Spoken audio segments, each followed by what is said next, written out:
સ્વામી તારા રૂપે આજ શ્રીજી મળ્યા, પ્રમુખ સ્વામીના રૂપે એક દિવ્યેશ નામનો છોકરો હતો, એટલે કે બાળક હતો. એ બાળક ખૂબ તેજસ્વી અને બુદ્ધિશાળી હતો. એ જ્યારે નાનો હતો ત્યારે ત્રીજા ધોરણમાં ભણતો હતો ત્યારે તે કોઈ પણ વસ્તુને જોવે નહીં તો એને ખબર પડી જતી હતી કે આ વસ્તુનું નામ શું છે. એટલે કે એટલો એ તેજસ્વી હતો. આ 3 વર્ષનો બાળક હોય હવે એને ક્યાં બધું યાદ રહે, પરંતુ એ 3 વર્ષના બાળકને બધું જ વસ્તુ યાદ રહેતું હતું. તેથી એના પિતાને લાગ્યું કે આ દિવ્યેશ છે ને એ ખૂબ જ હોશિયાર બાળક છે. તેથી તે હાયર એટલે કે સારી સ્કૂલમાં તેમને ભણવા મોકલ્યો. અને જ્યારે તે સ્કૂલમાં 6થા ધોરણમાં આવ્યો ને ત્યારે 6થું ધોરણ પાસ કર્યું ત્યારે તે આખા એના જિલ્લામાં પ્રથમ ક્રમે આવ્યો. ત્યારે તેના પિતાને ખબર પડી ગઈ કે આ દિવ્યેશ નાનામાં ખુશ કોઈ દિવસ નહીં થાય. અને દિવ્યેશ હતો ને એ દિવ્યેશ પણ એના પપ્પાને કહેતો હતો કે પપ્પા મારે દુનિયા પર રાજ કરવું છે. તો પપ્પા એની વાતને ઇગ્નોર કરતા હતા. અને જ્યારે દિવ્યેશ હતો ને તે દિવ્યેશ એના બીજા મિત્રોને પણ કહેતો કે જોજો જોજો હું મોટો થઈને દુનિયા પર રાજ કરીશ, અને દુનિયા પર એવું રાજ કરીશ ને કે આખી દુનિયાને બદલી નાખીશ. પરંતુ આની વાત સાંભળીને બધા એની પર હસતા હતા, કારણ કે આટલો નાનો બાળક આવી મોટી મોટી વાત કરે. આ વાતો સાંભળીને બધા તેની પર હસતા હતા. જેમ જેમ દિવ્યેશ મોટો થતો હતો તેમ તેમ તેની બુદ્ધિ પણ તેજસ્વી થતી હતી. એ 10મામાં આવ્યો, 10મામાં પણ તેના સારા માર્ક્સ આવ્યા. 12મામાં આવ્યા, 12મામાં પણ સારા માર્ક્સ આવ્યા. પછી 12 પત્યું ત્યારે એના જીવનનો આ સૌથી મોટો નિર્ણય હતો કે એને કઈ ફિલ્ડમાં જવું. તેથી એના મિત્રો, એના પિતા, બધા જ વ્યક્તિઓએ તેને પૂછ્યું કે દિવ્યેશ તારે કઈ દિશામાં જવું છે. ત્યારે દિવ્યેશ કંઈ બોલ્યો નહીં અને તેમણે કહ્યું કે પપ્પા મને 3 દિવસ આપો, હું 3 દિવસમાં નક્કી કરી દઉં કે મારે કઈ દિશામાં જવું છે. એ 3 દિવસ એને ખૂબ વિચાર્યું અને 3 દિવસ વિચાર્યું ત્યારે એના પપ્પા અને મિત્રો બધા વાત કરતા લાગ્યા કે કંઈક દિવ્યેશ મોટું વિચાર્યું હશે અને સારું સારું વિચાર્યું હશે અને કંઈક નોકરી મેળવવાનું વિચાર્યું હશે અને સારી નોકરી મળી જાય અને સારો પગાર ચાલુ થઈ જાય એવું એને વિચાર્યું હશે. પરંતુ દિવ્યેશ જ્યારે 3 દિવસ પૂર્ણ થયા અને દિવ્યેશે એના પિતાને કહ્યું કે પપ્પા મારે દુનિયાની સૌથી અઘરામાં અઘરી પરીક્ષા પાસ કરી અને તેમાં પૂરામાં પૂરા માર્ક્સ લાવવા છે. એટલે કે 100 માર્ક્સનું પેપર હોય તો 100માંથી 100 માર્ક્સ મારે લાવવા છે. આ સાંભળી જેના પપ્પા તો નહીં પરંતુ એના મિત્રો હતા ને એ ખૂબ જ હસવા લાગ્યા અને કહેવા લાગ્યા કે દિવ્યેશ તારો જિલ્લામાં 1લો નંબર આવ્યો, દુનિયામાં 1લો નંબર નહીં આવ્યો. તું એવું ના સમજીશ કે આ બધી પરીક્ષા હેલી છે. ભાઈ આપણી પરીક્ષા આપણે નોકરી કરી લેવાની અને એમાં આપણને પગાર મળી જાય એ જ આપણી પરીક્ષા, એમાં જ આપણે ખુશ રહેવાનું. પરંતુ દિવ્યેશનો એટલું અંદરથી હતું ને ધગજ કે કોઈ સમજી ન શક્યા. એના પિતાએ પણ તેને કહ્યું કે દિવ્યેશ તું રહેવા દે, ચાલશે, આપણે નોકરી મળી જાય એવું તું કંઈક બની લે. પરંતુ દિવ્યેશનું મન કંઈક અલગ જ કહેતું હતું કે મારે દુનિયા પર રાજ કરવું છે ને તો મારે કંઈક નવું કરવું પડશે. તેથી દિવ્યેશ એ વાત પર અડગી રહ્યો અને કોઈનું એને સાંભળ્યું નહીં અને એના પિતા સાથે થોડા પૈસા લઈ અને તે પરીક્ષા આપવા માટે દિલ્હી જતો રહ્યો. ત્યાં સ્પેશિયલ દિલ્હીમાં જ તેની એક્ઝામ થતી હતી, તેથી તે દિલ્હી રહેવા જતો રહ્યો અને તે પરીક્ષા વર્ષે વર્ષે આવતી હતી. તેથી એના પપ્પાને તો થોડો વિશ્વાસ થયો કે ના મારો પુત્ર તો પરીક્ષા આપી દેશે અને સારામાં સારા માર્ક્સ લાવશે. પરંતુ દિવ્યેશને આ પરીક્ષાનું લેવલ નહોતી ખબર દિવ્યેશને હતું કે હું જેમ બીજી પરીક્ષાઓ પાસ કરીને આવ્યો છું એવી જ રીતે આ પરીક્ષા પણ પાસ કરી નાખીશ. અને દિવ્યેશ ખૂબ મોટિવેશનમાં હતો. થોડા દિવસો ગયા ત્યારે દિવ્યેશને જે ભણાવતા હતા તે કંઈ યાદ જ નહોતું રહેતું. એ કંઈક બીજી લેંગ્વેજમાં જ લાગતું.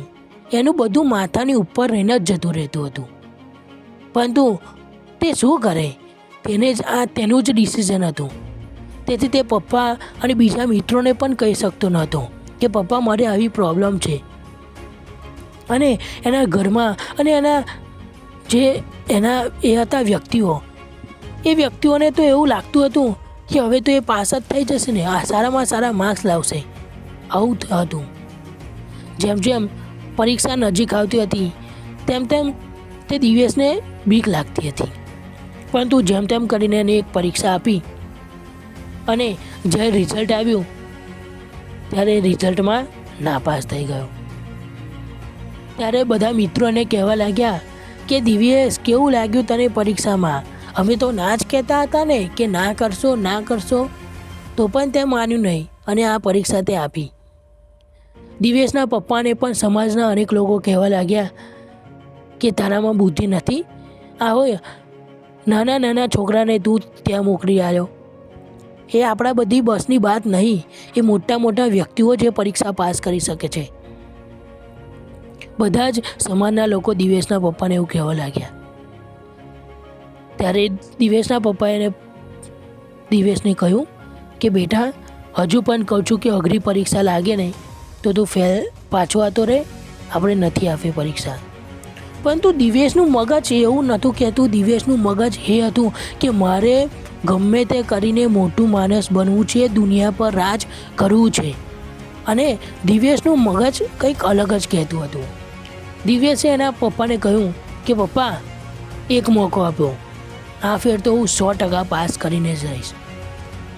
આખી દુનિયા એની વિરોધમાં હતા, પરંતુ એના પિતા એની સાથે હતા. એના પિતા સાથે હતા.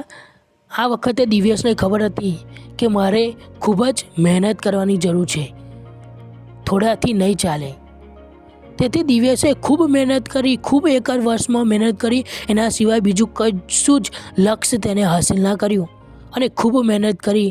આ વખતે તેને બીક પણ નહોતી લાગતી, કારણ કે તેની મહેનત ખૂબ હતી અને તેને લાગતું પણ હતું કે ભગવાન આપે તેને પાસ કરી જ દેશે. પરંતુ રિઝલ્ટ આવ્યું તો રિઝલ્ટ કંઈક અલગ જ હતું. રિઝલ્ટમાં એ ફેલ થઈ ગયો. આ વખતે તો દિવ્યેશના પિતા પણ તેને ખૂબ જ લડવા લાગ્યા અને સમાજવાળાનો તો વાત જ કંઈક અલગ. દિવ્યેશના પિતા દિવ્યેશને કહેવા લાગ્યા કે દિવ્યેશ, તું હાલને હાલ પરીક્ષા એક પણ આપી નથી, તું ઘરે આવીને નોકરી ચાલુ કરી દે. મારે બીજું કશું સાંભળવું નથી તારું. તને 2 વાર મેં મોકા આપ્યા, તારાથી 2 વાર મોકામાં તું પાસ ના થઈ શક્યો. તને કંઈ બનવાની ભાન તો છે? એવી રીતે દિવ્યેશના પપ્પા દિવ્યેશ ઉપર અકળાઈ ગયા. દિવ્યેશ પણ ખૂબ રડ્યો. એ રાતે ખૂબ રડ્યો કે ભગવાન, મેં આટલી પોતાના દિલમાં જગ્યા નથી, પોતાના શરીરમાં તાકાત નથી, તો પણ તેવી મહેનત કરી અને તમે મને આટલા ફેલ કરી દીધો. પરંતુ ભગવાનનું કંઈક અલગ જ વિચારવું હતું. ભગવાનને દિવ્યેશને દુનિયાનો રાજા બનાવવાનો હતો. તેથી ભગવાને એને ફરી વિચાર આપ્યો કે ના દિવ્યેશ, તારે ઊભું થવાનું છે, પરીક્ષા આપવાની જ છે. દિવ્યેશને મનમાં બીક હતી કે હવે હું નહીં થઈશ તો શું થશે મારા જીવનનું. હવે તો હું પપ્પાને પણ કહી શકતો નથી કે પપ્પા, મારે ફરી એક્ઝામ આપી છે. પરંતુ દિવ્યેશે જેમ તેમ કરી હિંમત એકઠી કરી અને પપ્પાને કહ્યું કે પપ્પા, મારે ફરીથી એક્ઝામ આપી છે. ત્યારે દિવ્યેશના પપ્પા તેને કહેવા લાગ્યા કે બેટા, જો તેને આ પરીક્ષા આપીને તો તારો અને મારો સંબંધ ખતમ. કારણ કે તું મારું માનતો નથી ને. હું તને કહું છું કે તું ઘેર આવી જા, ઘરે આવી જા, પણ તું મારું માનતો જ નથી. હવે દિવ્યેશ પાસે ધર્મ સંકટ આવી ગયો કે પપ્પાનું માનવું કે મારી પરીક્ષા આપું. પરંતુ જાણે એક ભગવાને જ એક વ્યક્તિને તેને આ સમજણમાંથી દૂર કરવા માટે મોકલ્યો હોય ને, એ જ્યારે રિક્ષામાં જતો હતો ને ત્યારે રિક્ષાના ડ્રાઈવરે તેને આવું ચિંતિતમાં જોઈ પૂછ્યું કે શું છે બેટા પ્રશ્ન તારા જીવનમાં. ત્યારે દિવ્યેશે આ ખુલ્લીને વાત કરી. ત્યારે તે રિક્ષા ડ્રાઈવરે તેને સમજાવ્યું કે બેટા તારા પપ્પા ખૂબ જ દુઃખી છે અત્યારે, અને તેમને ટેન્શન છે કે તારું ભવિષ્યનું શું થશે. તું આવી રીતે પરીક્ષા આપ્યા કરીશ, પાસ નહીં થાય તો તું શું કરીશ, એવું તારા પપ્પાને ટેન્શન છે. અને બીજું, સમાજના બધા જ વ્યક્તિઓનો બોજ તારા પપ્પા પર આવી ગયો છે. એમને બધા સામે નીચું ઘાલવાનું થાય છે. બધાની સામે શરમ આવે છે કે આનો પુત્ર પરીક્ષા આલે છે છતાં પાસ થતો નથી. પરંતુ તે રિક્ષા ડ્રાઈવરે તેનો જવાબ પણ આપતા કહ્યું કે દિવ્યેશ, તું ટેન્શન ના લઈશ, તારું જો મન કહેતું હોય ને તો તું પરીક્ષા આપ.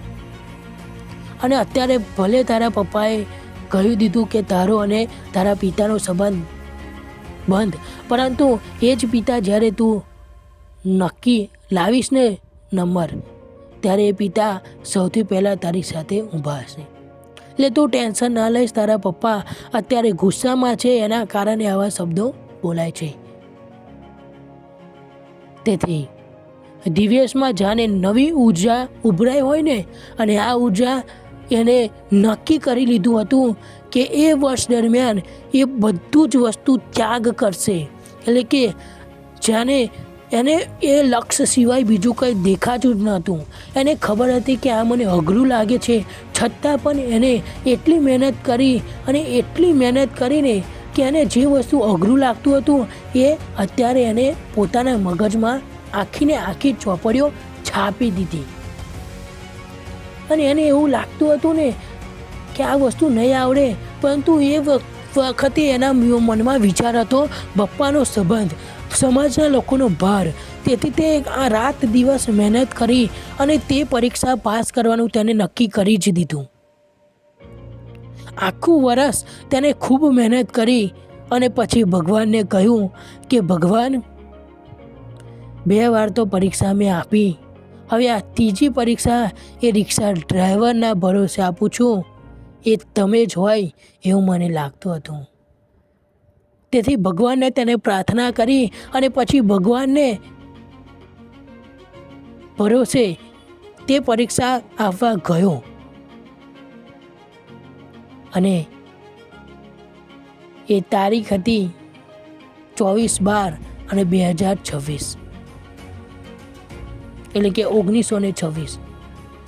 એ દિવસે એ જ્યારે દિવ્યેશ પરીક્ષા આપવા ગયો અને એનું રિઝલ્ટ આવ્યું, ત્યારે ન ભૂતો ન ભવિષ્યના કોઈ પણ દિશામાં, કોઈ પણ સંજોગોમાં, કોઈ પણ પરિસ્થિતિમાં સંભવી ન શકે તેવું રિઝલ્ટ આ દિવ્યેશનું આવ્યું. જેટલા માર્ક્સનું પેપર હતું એટલા માર્ક્સ દિવ્યેશના આવ્યા. આ આખી એ ઇન્સ્ટિટ્યૂટ નહીં, આખી એક્ઝામનો રેકોર્ડ એ દિવ્યેશે તોડી નાખ્યો. એ દિવસે દિવ્યેશની જાણે પગમાંથી એનું આ જમીન ખસી ગઈ હોય, એના દિલમાંથી દિલ ખસી ગયું હોય, એના હૃદયમાંથી આખો જીવ ખસી ગયો હોય એવું એને લાગવા લાગ્યું. અને એ ખૂબ રડ્યો, ભગવાન સામે જઈને ખૂબ રડ્યો. અને એના પિતાને જ્યારે ખબર પડીને કે મારો પુત્ર ફર્સ્ટ આવ્યો છે, એ પણ ખૂબ રડવા લાગ્યા. અને એ દિવસે ખૂબ રડ્યા.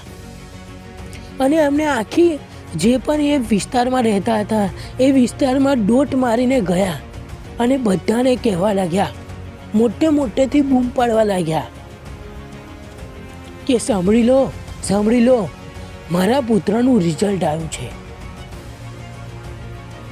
આ જે ખુશી હતી ને એ ખુશી કંઈક અલૌકિક જ હતી.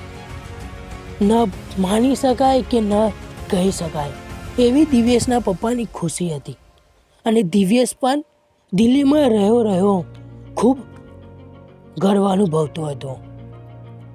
જ્યારે દિવ્યેશ પાછો આવ્યો ત્યારે એના પપ્પા તો લાઈનમાં ખૂબ છેલ્લે હતા, પરંતુ જે વ્યક્તિ એના પર હસતા હતા ને એ વ્યક્તિઓ પહેલાં હતા. એ વ્યક્તિઓ કહેવા લાગતા હતા કે હું કહેતો હતો ને દિવ્યેશ તો પાસ જ થવાનો, હું કહેતો હતો ને દિવ્યેશ તો પહેલેથી હોશિયાર જ છે, એવું આ લોકો કહેવા લાગ્યા.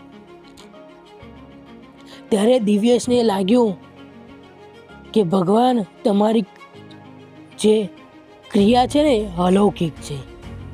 તમે મહેનત કરવા છતાં પણ નથી આપતા, કારણ કે તમારે કંઈક અલગ આપવું હોય છે. તમે આશા બનાવો છતાં પણ નથી આપતા, કે તમારે એ આશાને તોડવી છે. તમે પડ્યા પછી ઊભા એટલા માટે નથી કરતા કે તારે જાતે ઊભું થવાનું છે.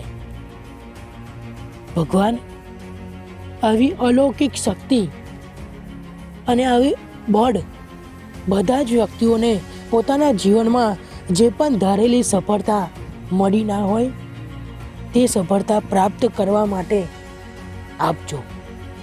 અને ભગવાન ભલે તમે સમાજમાં એમનું નામ નીચું કરજો, પરંતુ જે વ્યક્તિ મહેનત કરતું હોય ને એ મહેનતમાં એને સાથ આપજો અને એને પૂરતું પરિણામ આપજો કે જેના દ્વારા એ પોતાના અને પોતાની શક્તિઓને બધાની દુનિયાની બહાર ફેલાવી શકે અને કહી શકે. તો જોયું ને હરિભક્તો, આજની બોધકથા કેવી હતી? તમને રડાવી દે એવી બોધકથા હતી. અને જે આજના જમાનામાં એટલે કે કળિયુગના જમાનામાં અત્યારે બધા સફળતા માટે ઝૂમઝૂમી રહ્યા હોય છે.